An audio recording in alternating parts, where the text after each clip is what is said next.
siblings, your parents, half of your people died. What they were thanking God for was that along the way, when they were in their most desperate hour of need, God had brought them provision in the manner of Squanto. Squanto taught them how to fish, how to hunt, how to plant and grow crops. And so that fall, when they're having this Thanksgiving, they actually had crops that they thought we might actually survive and make it this winter. Whereas like last winter, right, they were starving to death. They said, this winter we might make it. We should thank God that God has helped bring us provision and God has brought us friends and allies and look what we've done. And so that first Thanksgiving, there were 53 remaining pilgrims. There were about 22 males. The rest were women and children. And they were joined. Chief Massasoit brought 90 Indian braves.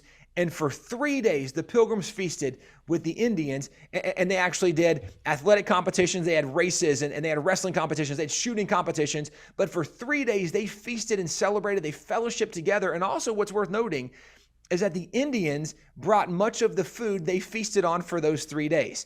So one of the things, it's crazy today that we hear, well, instead of Thanksgiving, there's actually cities who are saying instead of Thanksgiving, we should have a national day of mourning because of how evil the pilgrims were. And this is a crazy thought. And yet, because we don't know history, people are embracing this. Cities, literally cities, are saying we're rejecting Thanksgiving. We won't do Thanksgiving parades. We're going to have a day of mourning instead.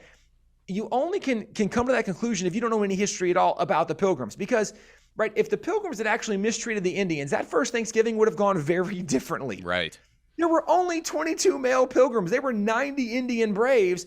The Indians at any moment could have killed and defeated, taken all the pilgrims' possessions, taken the land back.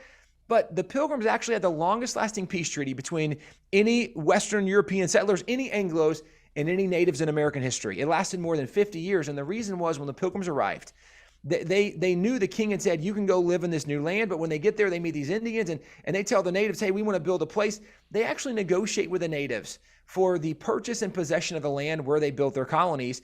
In fact, in the history of the pilgrims, one of the things that they acknowledged is that for the next 50 years, they never built on a single piece of land that they did not legally purchase from the Indians at a price agreed upon by the Indians. Now, this is different than the people of Jamestown, but this is the legacy of Plymouth that today is largely forgotten. And this is where these two colonies are so different.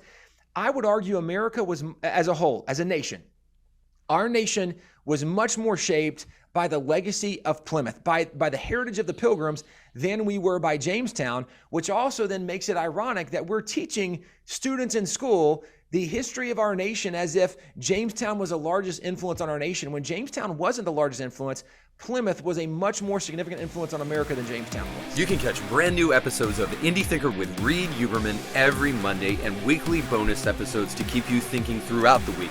But you have to subscribe and click the bell to be notified when new episodes drop. If you enjoy this content, make sure to like this video and share it with friends.